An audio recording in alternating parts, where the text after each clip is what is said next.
আজকে আমরা যে বিষয়টি পরিবেশন করব, এইখানের ভক্তবৃন্দ জানতে চেয়েছেন যে 56 ভোগ 36 ব্যঞ্জন প্রথম কিভাবে গোবিন্দকে নিবেদন করা হয়, সেই বিষয়টি আজকে আমাদের কীর্তনের বিষয়। 56 ভোগ যদি কেউ দর্শন করতে চান, বাড়িতে বানানো খুব কঠিন ব্যাপার, আমি বলবো না অসম্ভব, কিন্তু দুটো তিনটে ফ্যাক্টর আছে, কারণ আছে দুটো তিনটে। এক, তার ক্ষমতা থাকতে হবে, সেই দামি দামি উপকরণ তো লাগবে ভোগগুলো বানাতে। দুই, তার সদিচ্ছা থাকতে হবে, পয়সা থাকলেই ভগবানের ভোগ বানানো যায় না যদি ভিতরে সদিচ্ছা না থাকে। তিন, ধৈর্য লাগবে। এখনকার দিনে যারা রান্না বানিয়ে অভ্যস্ত, মনে করুন এত সহজ সহজ পদ্ধতি বেরিয়ে গেছে, এত সহজ সহজ যন্ত্রপাতি বেরিয়ে গেছে যে রান্না খুব সহজে হয়ে যাচ্ছে, কিন্তু এই সহজে যারা রান্না করে অভ্যস্ত তারা যদি প্রাচীন রীতিতে রান্না করতে শুরু করেন তাহলে তাদের অবস্থাটা কি হবে। কিন্তু প্রাচীন রীতিতে ওই ভোগগুলো না করলে তার সঠিক স্বাদটাই তো আসবে না। কাঠের জালে যদি রান্নাটা না হয় তাহলে কাঠের জালের ভোগের যে স্বাদ সেটা তো আপনার এমনি আগুনে হয়ে যাবে না। সেই জন্য ধৈর্য চাই, সদিচ্ছা চাই এবং ক্ষমতা চাই। এই এতগুলো জিনিস থাকলে সবার উপরে ভগবানের কৃপা এবং গুরুদেবের কৃপা, এগুলো যদি থাকে তবে সম্ভব। তাহলে 56 ভোগ 36 ব্যঞ্জন এটা কবে প্রথম নিবেদন হয়েছিল, এইটা হচ্ছে জানার ইচ্ছা, সেটা আজকে আমাদের জানতে পারবো। সেটা দাপর যুগে যিনি করেছিলেন তিনি হচ্ছেন বৃন্দাবনের নন্দরাজার পত্নী মা যশোদা। তিনি গোপালকে আদর করে 56 ভোগ 36 ব্যঞ্জন দিয়েছিলেন। কিন্তু কলিযুগে কে করলেন? দাপর যুগে তো গোপালের মা গোপালকে খাইয়েছেন, সেটা তো আমাদের দ্বারা সম্ভব না, আমরা ওটা চিন্তাই করতে পারবো না, ওটা নিত্য লীলার ব্যাপার, আমরা প্রাকৃত মানুষ। কিন্তু আমাদের মধ্যেই, মানুষের মধ্যেই, কলিযুগের মানুষের মধ্যে কে করেছিলেন এই 56 ভোগের ব্যবস্থা? তিনি তার একটা ক্লু আপনাদেরকে দিয়ে দিচ্ছি, একটা সংকেত দিয়ে দিচ্ছি। সংকেতটা হচ্ছে মহাপ্রভুর গুরুদেবের গুরুদেব। এবার মহাপ্রভু তো দুজন গুরুদেব আছে, আমি সেটা বলবো না। মহাপ্রভু যেহেতু দুজন গুরুদেব আছেন, কোন গুরুদেবের গুরুদেব সেটা আমি বলবো না, কিন্তু মহাপ্রভুর গুরুদেবের গুরুদেব যিনি, তিনি এই 56 ভোগ 36 ব্যঞ্জনের ব্যবস্থা করেছিলেন। তাই বৃন্দাবন দাস তছু পদ যুগে গান, আহারে বৃন্দাবন দাস তছু পদ যুগে গান রে। শ্রীকৃষ্ণ চৈতন্য নিত্যানন্দ চাঁদ জান রে, শ্রীকৃষ্ণ চৈতন্য নিত্যানন্দ চাঁদ জান রে। বৃন্দাবন দাস তছু পদ যুগে যেন গাইতে পারি গো, গাইতে পারি গো। ওই যুগলের পদ যুগে যেন গাইতে পারি গো, যুগলের পদ যুগে যেন আমার প্রাণের ঠাকুর নিতাই গৌর, যুগলের পদ আমার প্রাণের ঠাকুর নিতাই গৌর, যুগলের পদ যুগে, ঠাকুর নিতাই গৌর, যুগলের পদ যুগে, ঠাকুর নিতাই গৌর। যুগলের পদ যুগে গাইতে পারি গো। বৃন্দাবন দাস তছু পদ যুগে জান, আরে বৃন্দাবন দাস তছু পদ যুগে গান রে, বৃন্দাবন দাস তছু পদ যুগে জান রে। বৃন্দাবন দাস তছু পদ যুগে, জান রে। বৃন্দাবন দাস তছু পদ যুগে, জান রে। বৃন্দাবন দাস তছু পদ যুগে, জান রে। বৃন্দাবন দাস তছু পদ যুগে, জান রে। বৃন্দাবন পদ তছু পদ যুগে যাই গো, বৃন্দাবন দাস তছু পদ যুগে যাই গো, বৃন্দাবন দাস তছু পদ যুগে যাই গো, বৃন্দাবন পদ তছু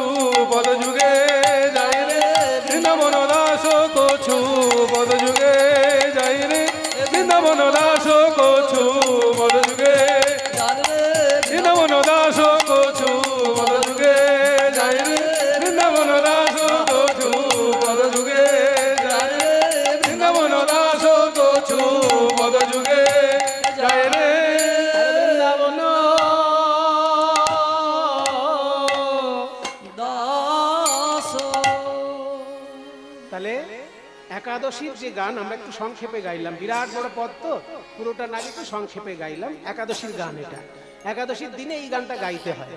শেষ প্রথম লাইনটা হচ্ছে শ্রীহরি বাসরে হরি কীর্তন বিধান, আর শেষ লাইনটা হচ্ছে বৃন্দাবন দাস তছু পদযুগে গান। বৃন্দাবন দাস হচ্ছেন চৈতন্য ভাগবতের রচয়িতা, সেই বৃন্দাবন দাসেরই লেখাই পদ। তাহলে আজকে আমরা প্রথমে একাদশীর কথা শুনলাম, তাতে নাচ গান কেন হচ্ছে সেটাও শুনলাম। এইবার চলুন আমরা দেখি মহাপ্রভুর গুরুদেবের গুরুদেব, তার জন্ম কোথায় হলো, তিনি পূর্বজন্মে কে, তিনি এই জন্মে কিভাবে 56 ভোগের ব্যবস্থা করলেন, কেন করলেন, কেন করলেন, এটাই বড় কথা। 56 কেন, 56 সংখ্যাটা কেন, 56-র মধ্যে কত দিয়ে ভাগ যায়? 7 দিয়ে ভাগ যাবে,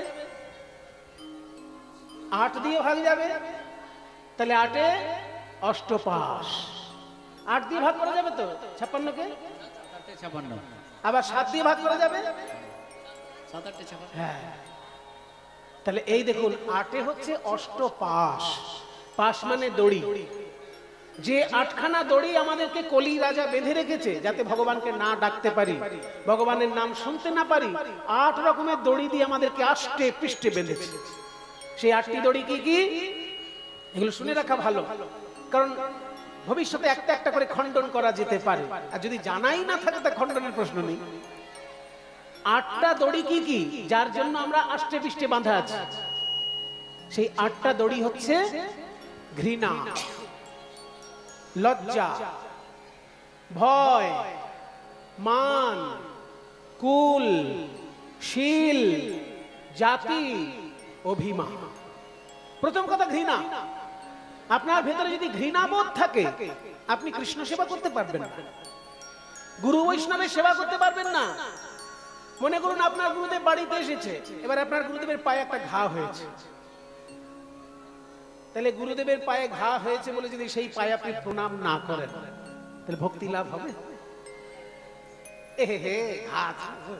এইবারটা প্রণাম করবেন, পরের বার করতে, তো সেটা হলে কি হবে?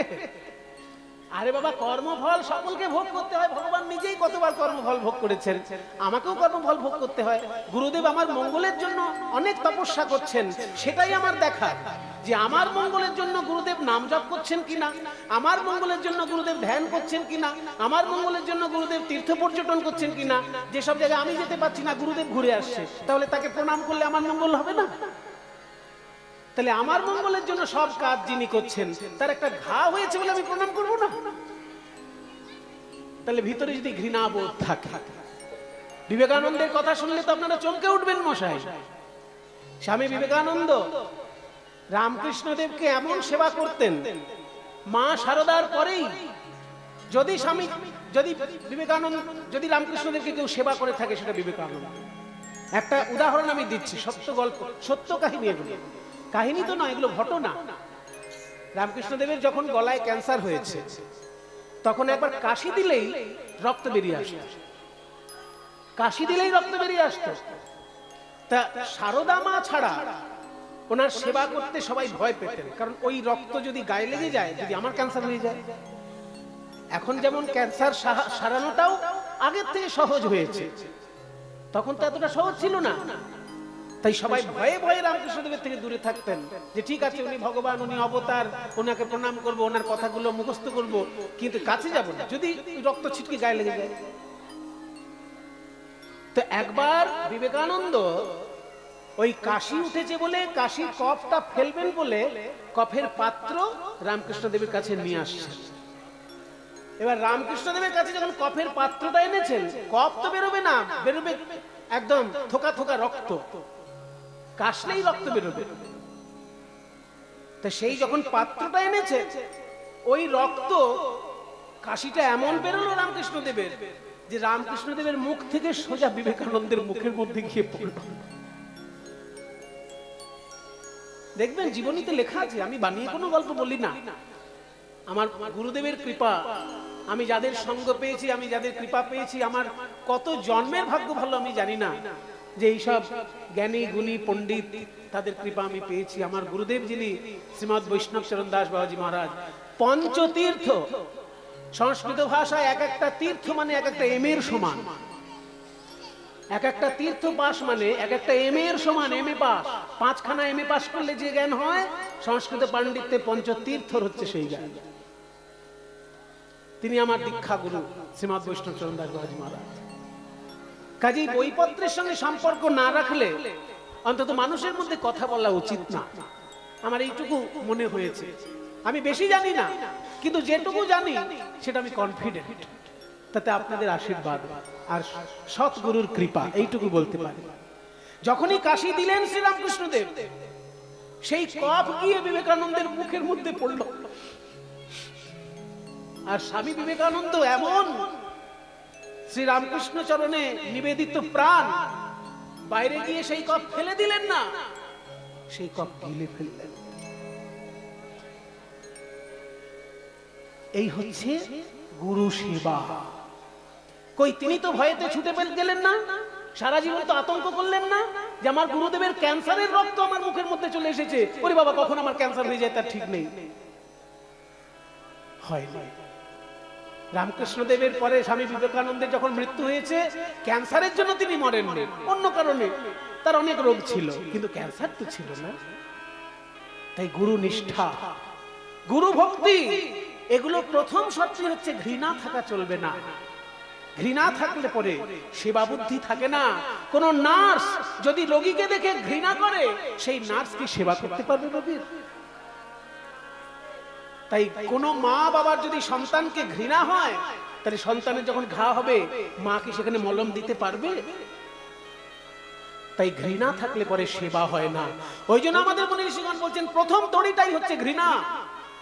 কৃষ্ণকে ভালো না বাসার, কৃষ্ণ নাম না শোনার প্রথম দড়ি বেঁধে রেখেছে আমাকে ঘৃণা। তারপর হচ্ছে লজ্জা, তারপর ভয়, তারপর মান, তারপর কুল, শীল, জাতি, অভিমান। শীল মানে আভিজাত্য, শীল শব্দটা সবাই হয়তো জানবে না, আভিজাত্য। কুল, শীল, জাতি, অভিমান, এইগুলো যদি দড়ি হিসেবে আমার বাঁধা থাকে, আমি পারবো না। ওই জন্য 8 দিয়ে 7কে ভাগ করা হচ্ছে। 7 8 56, 7 দিয়ে যদি 8কে গুণ করেন তাহলে 56 দাঁড়াবে। ওই জন্য 56কে 8 দিয়ে ভাগ করা হচ্ছে, যে আগে অষ্টপাশ দূর করো, তারপর 56 ভোগের দেবার ইচ্ছা প্রকাশ করো। আর 7 কি? 7 সপ্ত গৌণ রস। 5টা যেমন মুখ্য রস, শান্ত, দাস্য, সখ্য, বাৎসল্য, মধুর, তেমনি 7টা আছে গৌণ রস। হাস্য, অদ্ভুত, বীর, করুণ, রৌদ্র, ভয়ানক, বিভৎস। এই 7টা গৌণ রসে যদি কেউ ভক্ত হয়ে যায়, তাহলে মুখ্য রসের সন্ধান সে পাবে না। ওই জন্য গৌণ রস জীবন থেকে কমাতে হবে, আর 8টা দড়ি জীবন থেকে কেটে দিতে হবে। তবে 56 ভোগের মধ্যে দিয়ে তুমি ঈশ্বরের সেবা করতে পারবে। তাহলে 56 ভোগ যিনি কলিযুগে দিয়েছেন, তিনি মহাপ্রভুর গুরুদেবের গুরুদেব। মহাপ্রভুর গুরুদেব হচ্ছেন ঈশ্বরপুরী পাদ। দীক্ষা গুরু ঈশ্বরপুরী, আর সন্ন্যাস গুরু কেশব ভারতী মহারাজ। ঈশ্বরপুরের যিনি গুরুদেব, তিনি হচ্ছেন মাধবেন্দ্রপুরী। তার জন্মস্থান নিয়ে একটু বিতর্ক আছে, কিন্তু তবু আমার মনে হয় আমি যে জায়গাটি দেখে এসেছি সেই জায়গাটি তার জন্মস্থান বলে আমারও মনে হয়েছে। যেটা আমি শুনেছিলাম যে বাংলাদেশে শ্রীহট্ট জেলায় তার জন্মস্থান। বাংলাদেশে শ্রীহট্ট জেলা আছে, সেই শ্রীহট্ট জেলায় পূর্ণিপাট বলে একটি গ্রাম, কিন্তু এখনকার দিনে সেই গ্রামের নামটা পাল্টে গেছে। কি যেন গ্রামের নামটা আমার এখন মনে পড়ছে না, কিন্তু প্রাচীন নাম হচ্ছে পূর্ণিপাট। তা আমি যখন শ্রীহট্ট দর্শনে গেছিলাম, মহাপ্রভুর ঠাকুরদাদার বাড়ি তো শ্রীহট্ট, সেই জন্য মহাপ্রভুর ঠাকুরদাদা মানে মহাপ্রভুর বাবা হচ্ছেন জগন্নাথ মিশ্র, আর মহাপ্রভুর বাবার বাবা ঠাকুরদাদা হচ্ছেন উপেন্দ্রনাথ মিশ্র। এই উপেন্দ্রনাথ মিশ্রের বাড়ি হচ্ছে শ্রীহট্ট। তো সেইখানে যখন আমি প্রণাম জানাতে গেছিলাম, ওখানকার লোকেরাই বলল যে একটু ভেতরের দিকে গেলে মাধবেন্দ্রপুরীর জন্মস্থান দেখা যাবে। সে আবার এমন ভেতর, সেখানে গাড়ি যায় না, গাড়ি যায় না, একেবারে অজপাড়াগা। কি যায়? ভাড়া করা বাইক পাওয়া যায়। যে বাইকে একজন বসবে, সে পিছনে নিয়ে যাবে, দর্শন করিয়ে আবার চলে আসবে। তা সেই ব্রাহ্মণ প্রধান গ্রাম ছিল সেইটি। আমি যখন প্রণাম করতে গেলাম সেই জায়গাতে একটা ব্রাহ্মণও নেই আর একটা হিন্দুও নেই। পুরো গ্রামটাই এখন মুসলমান সম্প্রদায়ে পরিপূর্ণ। তারা বললেন যে আমরা শুনেছি এইখানে একজন বড় সাধুর জন্মস্থান। একটা মাদ্রাসায় পড়াশোনা হচ্ছিল, আমি জিজ্ঞেস করলাম সেই মাদ্রাসায় যিনি পড়াচ্ছিলেন তাকে জিজ্ঞেস করলাম এইটা সম্পর্কে কিছু জানেন? তখন বলছে আমরা তো শুনেছি, আমরা খুব বেশি জানি না, তবে শুনেছি এই জায়গাটায় একজন বিরাট বড় মহাপুরুষের জন্মস্থান। তখন আমি বললাম মহাপুরুষ কে জানেন? যে চৈতন্য মহাপ্রভু তার মুর্শিদের মুর্শিদ। মুসলমান জগতে গুরুকে মুর্শিদ বলা হয়। আমরা যেমন গুরু বলি, ইসলামী ভাষায় মুর্শিদ বলা হয়, মুর্শিদ। আর শিষ্যকে মুরিদ বলা হয়। মুর্শিদ মুরিদ সম্পর্ক, মানে গুরু শিষ্য সম্পর্ক। তাহলে মহাপ্রভুর মুর্শিদ হচ্ছেন ঈশ্বর পরিপাদ, আর তার মুর্শিদ হচ্ছেন মাধবেন্দ্র পরিপাদ। সেই জায়গাটিতে জন্মস্থানে প্রণাম করে এসেছে। প্রাচীন নাম ছিল পূর্ণিপাঠ, এখন নামটা আমার মনে পড়ছে না, পরে মনে পড়লে বলবো। পূর্ণিপাঠ সেইখানে জন্ম নিয়ে যখন আস্তে আস্তে বেদ বেদান্ত পুরাণ তন্ত্র সমস্ত শাস্ত্র জানতে লাগলেন, তখন তিনি দেখলেন যে ভগবান বিষ্ণু হচ্ছেন দেবতাদের মধ্যে সর্বশ্রেষ্ঠ। তাহলে সেই বিষ্ণুর উপাসক যারা, সেই পথেই আমাকে যেতে হবে।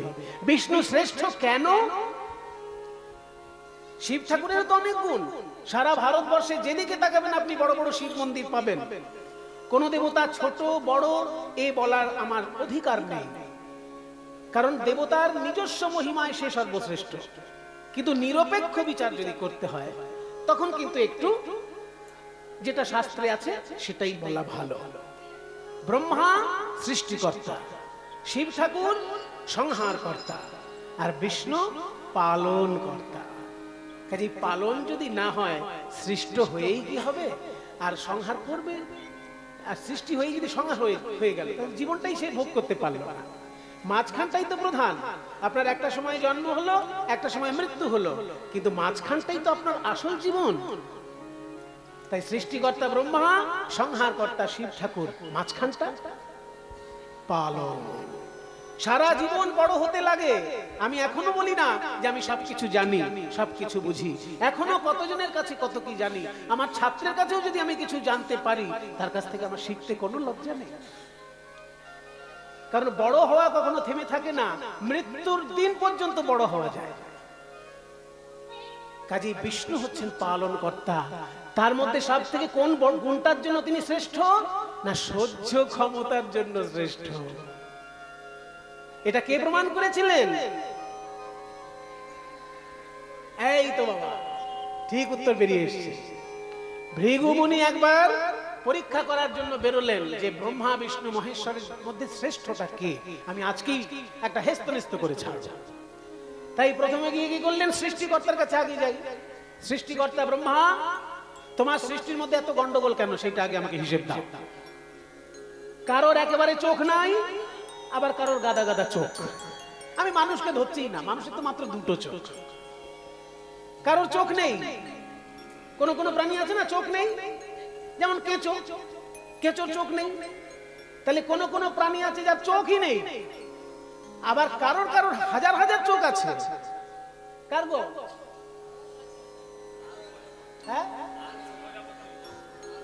পুঞ্জাক্ষী, আরশোলা। আরশোলা আমাদের ঘরে থাকে, কিন্তু ওর চোখ গাদা গাদা, গাদা গাদা চোখ।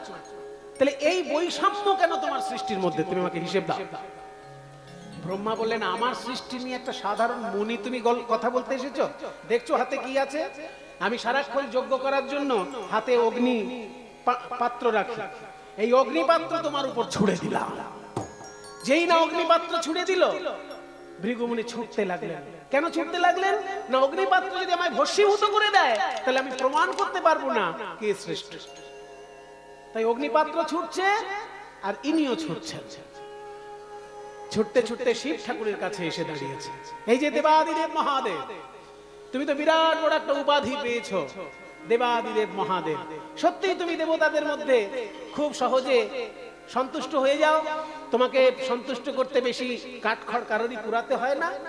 শিবরাত্রে একটা বেল পাতা যদি নমঃ শিবায় বলে একটু তোমাকে কেউ দিয়ে দিতে পারে, তাতে তুমি একদম ডগমগ, খুশিতে 8 খান না, খুশিতে 64 খান হয়ে যাও তুমি।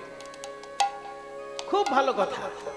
কিন্তু তোমার এই সারা গায়ে হাড়ের মালা, তোমার গায়ে যে চামড়ার বস্ত্র, সেখান থেকে দুর্গন্ধ আসে, এইগুলো একটু একটু ভদ্র সভ্য পোশাক পরতে পারো না?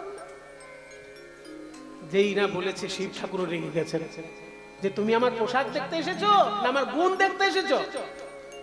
আমি নাচের গুরু, আমি গানের গুরু, আমি বাজনার গুরু, আমি অভিনয়ের গুরু, আমি তন্ত্রশাস্ত্রের গুরু, আবার আমি যোগ সাধনার গুরু, আমি ব্রহ্ম জ্ঞানেরও গুরু।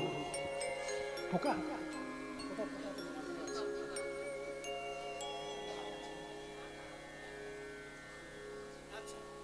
তাহলে আমি সমস্ত বিষয়ের গুরু, আর তুমি আমার ভুল ধরতে এসেছো, আমার নিন্দে করতে এসেছো, এই বলে রেগে গিয়ে ত্রিশূল ছুঁড়ে দিলেন।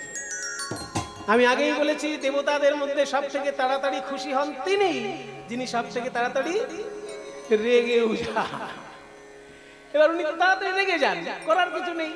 ভৃগুমুনির কথা শুনে যেই না ত্রিশূলটা ছুঁড়ে দিয়েছে, আগুন ছুটছে, ত্রিশূল ছুটছে, আর ভৃগুমুনি আগে আগে ছুটছে। ভৃগুমুনির পেছনে আগুন আর ত্রিশূল, একটা ছুটেছেন ব্রহ্মা, একটা ছুটেছেন শিব ঠাকুর, আর ভৃগুমুনি প্রাণ নিয়ে ছুটছে, যে কোনো সময় দেহান্ত হতে পারে। শেষকালে গেলেন বিষ্ণুর কাছে পরীক্ষা করার জন্য। আর পরীক্ষা কাকে করবে? যাকে পরীক্ষা করবে সে তো শুয়ে আছে, সে তো ক্ষীরোদ সাগরে সুন্দর একটা সাপের বিছানা করে শুয়ে আছেন, আর ধনসম্পদের অধিষ্ঠাত্রী দেবী তার চরণ সেবা করছে। নারায়ণ নম নারায়ণ, নারায়ণ নমো নারায়ণ, নারায়ণ নম নারায়ণ, নারায়ণ নমো নারায়ণ, নারায়ণ নম নারায়ণ, নারায়ণ নমো নারায়ণ। শঙ্খ চক্র গদ গরুড় বন, শঙ্খ চক্র গড় কেয়ুর বন, নারায়ণ নম নারায়ণ, নারায়ণ নমো নারায়ণ, নারায়ণ নম নারায়ণ, নারায়ণ নমো নারায়ণ, নারায়ণ নমো নারায়ণ। কিছু মনে করবেন না বাবা, ভাগ্য করে স্ত্রী পেয়েছেন নারায়ণ আমাদের। শুয়ে থাকবেন আরাম করে আর চরণ সেবা করবেন স্ত্রী, এটা বোধহয় ক্রমশ দুর্লভ একটা চিত্র হয়ে যাচ্ছে, তাই না? এখনকার দিনে এটা কিন্তু ভাবাই যায় না। তবে আপনি বললে হয়তো কখনো কখনো পদসেবা পেতে পারেন, তবে আপনাকে সাবধান থাকতে হবে, কোনো একটা সময় কিন্তু আপনাকেও করতে হতে পারে, তাই না? সেই জন্য বলছি, ভাগ্য করেই পেয়েছেন মহাশক্তি মা লক্ষ্মীকে। তিনি শ্রী বিষ্ণুর চরণ সেবা করছেন, আর ভৃগুমুনি রেগে অস্থির যে আমার পিছনে আগুনের পিণ্ড ছুটছে, আমার পিছনে ত্রিশূল ছুটছে, এক্ষুনি আমি মরে যাব, আর যাকে পরীক্ষা করতে এসেছি সে ঘুমিয়ে আছে আর স্ত্রী পদসেবা করছে। হ্যাঁ, এই নাকি পালন কর্তা? পালন কর্তার এই ছিরি, ওই জন্যই তো এত দুর্নীতিতে ভরে গেছে দেশ।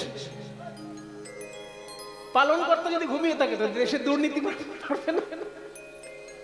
দেশে এত দুর্নীতি কেন? এই দেখো বিষ্ণু ঘুমিয়ে আছে। শাস্ত্র আবার বলছে বিষ্ণু ঘুমায় 4 মাস, 8 মাস উনি জেগে থেকে পালন করেন, আর 4 মাস উনি ঘুমিয়ে থাকেন। কিন্তু বিষ্ণু ঘুমালেও যারা বোকা তারা এইসব কথাগুলো নিয়ে ছেলে খেলার মতন কথাবার্তা বলে। বলে দেখো তোমার ভগবান যদি ঘুমিয়েই থাকে তো কি করে দেশের ভক্তগণের কৃপা করবেন কি করে? আরে ভাই, ভগবান ঘুমালেও তার শক্তি ঘুমায় না। কেউ কোথাও শুনেছেন যে বিষ্ণু ঘুমাচ্ছে আর লক্ষ্মীও ঘুমিয়ে গেছে?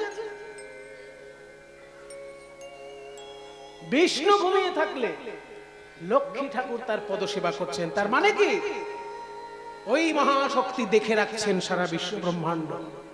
বিষ্ণুর রাজ্যে কোথাও যাতে কোনো অন্যায় না হয় উনি কিন্তু দেখে রাখছেন। কাজে বিষ্ণু ঘুমালেও তার শক্তি ঘুমায় না, ভগবান ঘুমের ভান করেন। ভক্তদের কাছে সেবা না পেলে ভক্তরা আনন্দ পায় না, ভক্তদেরকে সেবার সুযোগ করে দেবার জন্য তিনি ঘুমিয়ে থাকেন। এসবগুলো দর্শন তত্ত্বের কথা, এগুলো সাধারণ লোকের মাথায় ঢুকবে কি করে? ওই জন্য তারা উল্টো পাল্টা কথা বলে মানুষের কাছে জনপ্রিয় হচ্ছে। ভক্ত সেবা করতে ভালোবাসে, তাই ভক্তকে সেবার সুযোগ দিচ্ছেন ভগবান ঘুমিয়ে থেকে, ঘুমিয়ে থেকে সেবার সুযোগ দিচ্ছেন। নাও, আমি 4 মাস ঘুমাবো প্রতি বছর, তোমরা সেবা করো। ভগবান 4 মাস, কোন 4 মাস ঘুমান? হ্যাঁ, সেই একাদশীর মধ্যেই পড়বে। এটা যেমন একটা একাদশী, তেমনি শয়ন একাদশীর দিন ভগবান শয়ন করেন। আর 4 মাস পর উত্থান একাদশী। উত্থান একাদশী কোনটা? রাস পূর্ণিমার ঠিক আগের একাদশী যেটা। এগুলো মনে রাখা সহজ, যে রাস পূর্ণিমার আগের একাদশীটা উত্থান। উত্থান হলে তবে রাসলীলা হয়, তার আগে রাসলীলা হয় না। তাহলে এই যে শয়ন একাদশীতে ভগবান শয়ন করেন, 4 মাস পর ঘুম থেকে ওঠেন। ভৃগুমুনি এসে দেখছে যে আমি যাকে পরীক্ষা করবো সে তো ঘুমিয়ে অস্থির, সেই জন্য মুখে কোনো কথা না বলে একেবারে সরাসরি বিষ্ণু বুকে পদাঘাত করলেন।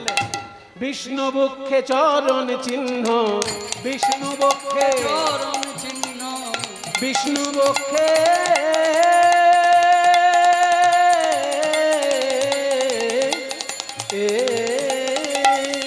বিষ্ণু বক্ষে চরণ চিহ্ন, বিষ্ণু বক্ষে চরণ চিহ্ন, বিষ্ণু বক্ষে চরণ চিহ্ন, কপালের লেখা সমান নাহি যায় চিরদিন,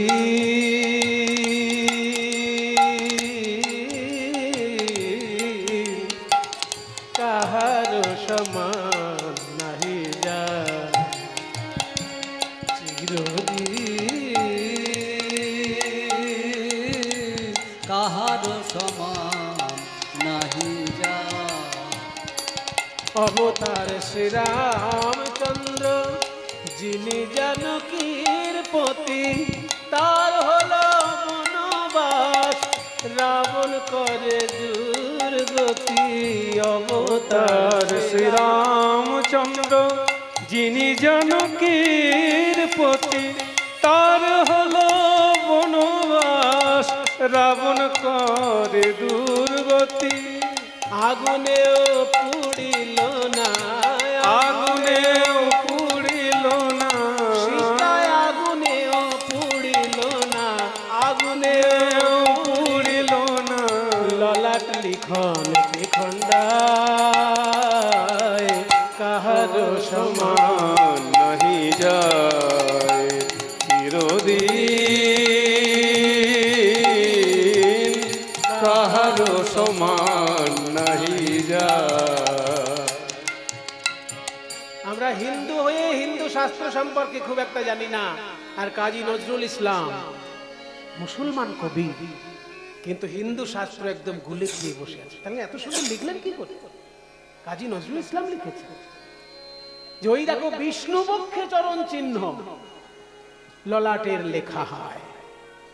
তাহলে যখনই ভৃগুমুনি বিষ্ণু বক্ষে চরণ আঘাত করলেন, অন্য দেবতা হলে কি করত? বিষ্ণু কি করলো? এইখানেই তো পার্থক্য অন্য দেবতার সঙ্গে বিষ্ণু। অন্য দেবতা হলে হাতে যা থাকতো ছুড়ে মেরে দিত, যেমন শিব ঠাকুর মেরে দিয়েছেন ত্রিশূল, যেমন ব্রহ্মা মেরে দিয়েছেন আগুনের ডেলা। বিষ্ণু কিন্তু কিছুই করলেন না, উঠেই করজোড়ে মনের দিকে বলছে স্বাগতম স্বাগতম সুস্বাগতম। উঠেই করজোড়ে মনের দিকে তাকিয়ে বলছে, ভৃগুমুনি আপনি আমাকে পদাঘাত করলেন, আমার পক্ষে আপনার পদাঘাত হয়েছে। আমার বক্ষটা যে বড় কঠিন, আপনার চরণ বড় কোমল, আপনার চরণে ব্যথা লাগেনি তো? এ কথা কে বলবে মশাই? এ কথা কে বলতে পারে যার অসম্ভব সহ্য ক্ষমতা পৃথিবীতে? সে এই কথা বলতে পারে যে আমার হৃদয় বড় কঠিন আর আপনার চরণ বড় কোমল, আপনার ব্যথা লাগেনি তো মুনিবর। দেবতা যদি না থাকে তবু চলবে, মুনি ঋষি না থাকলে জগৎ চলবে না।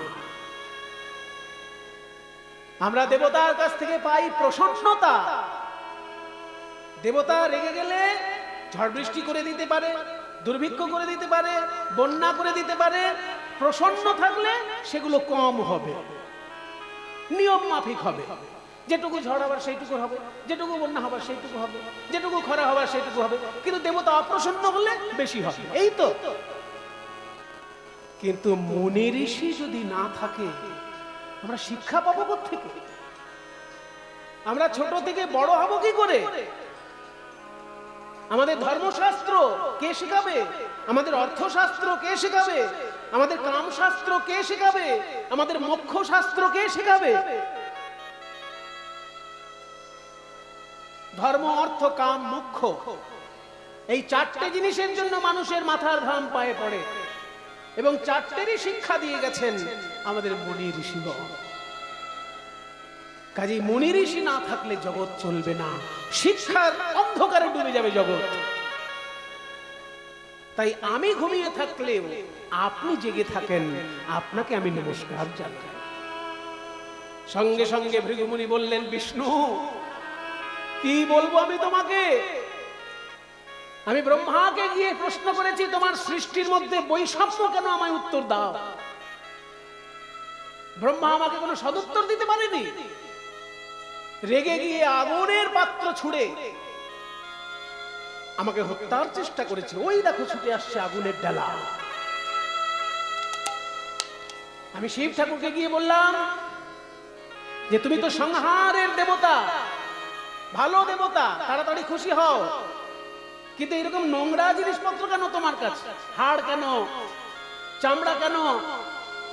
একটা জিনিস জেনে রাখুন, যেগুলো আপনি আমি নোংরা বলে মনে করছি, গবেষক কিন্তু সেগুলো নোংরা বলে মনে করে না। দৃষ্টিভঙ্গিটা একটু পাল্টাতে হবে আমাদের। থুতু দেখলে আমার ঘেন্না হয়, কিন্তু এই থুতুটাই তো আবার আমাকে ছোট্ট শিশির মধ্যে করে ল্যাবরেটরিতে পাঠাতে হয় যে আমার ভিতরে কোনো রোগ আছে কিনা। বলুন, কারোর ভিতরে যক্ষা রোগ হয়েছে কিনা,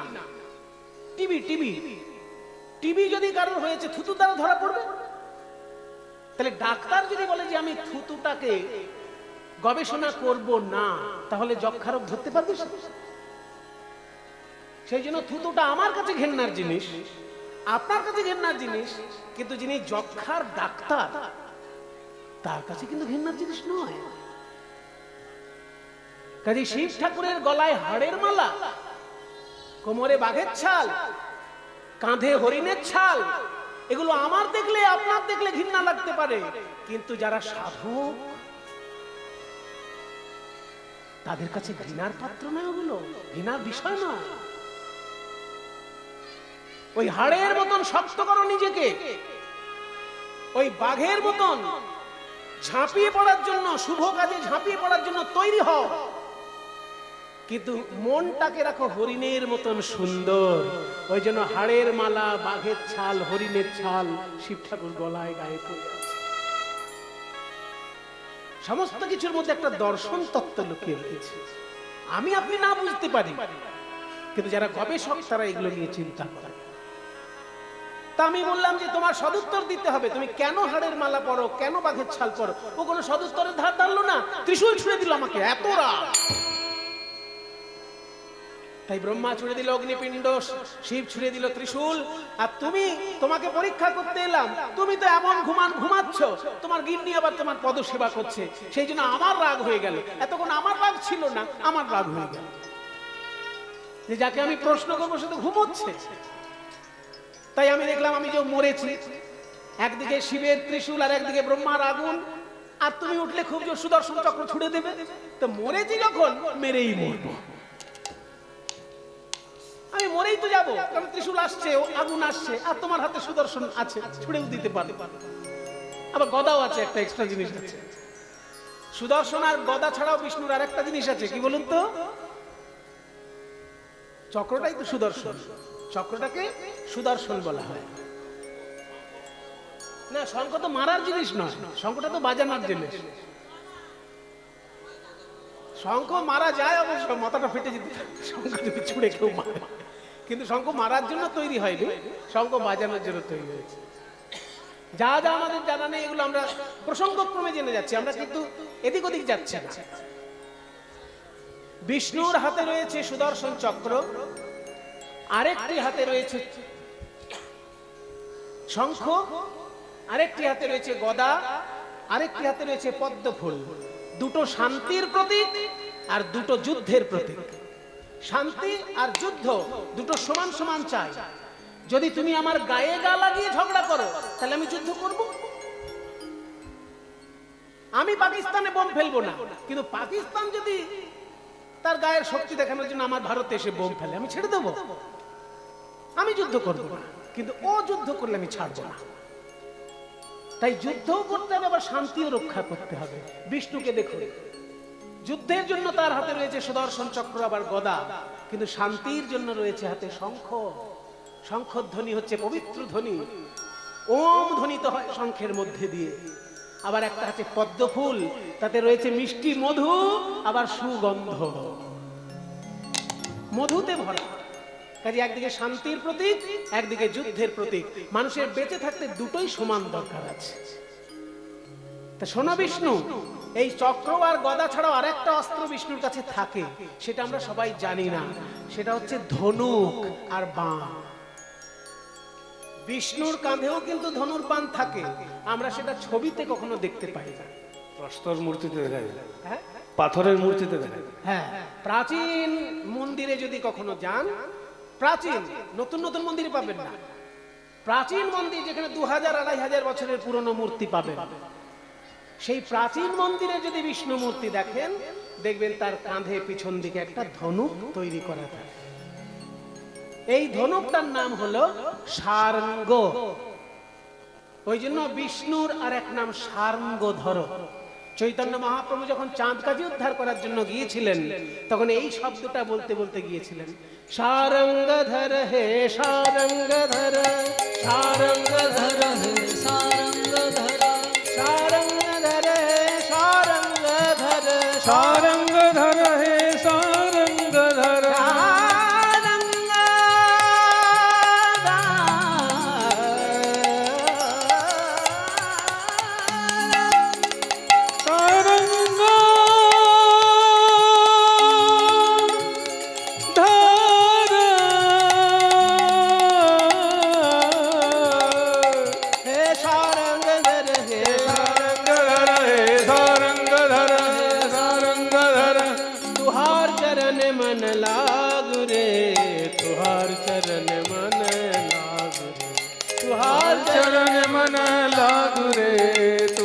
चरण मन लागू रे, सारंगधर हे सारंगधर हे सारंगधर, सारंगधर हे सारंगधर, सारंगधर हे सारंगधर, सारंगधर हे सारंगधर।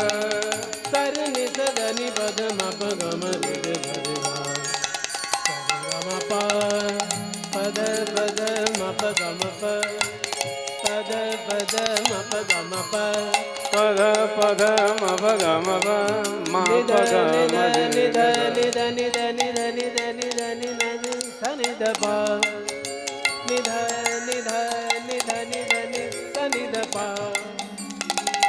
पद मप गम रिद भरि गम प स प मप गम रिद, गम पद गद पद मप गम, पद दद म प प प गम म गम म गम गम ग प म प गम गद पद म प गम निदाय बोल हरि बोल बोल हरि बोल, गम म ग प प म प प म द द प द द प नि नि प नि नि प नि नि नि नि नि नि नि नि नि नि सा सा सा सा सा सा सा रे सा नि सा नि ध नि ध प द प म प म ग म ग से रे रे ग रे रे ग रे सा नि ध नि ध प द प म प द नि सा नि ग म म ग म ग रे स म ग रे स प प म प म ग रे स ध ध प ध प म ग रे स नि नि ध प ध प म प म ग म ग रे स रे स रे रे रे रे रे ग म ग रे स रे ग म प म ग रे स रे ग म प ध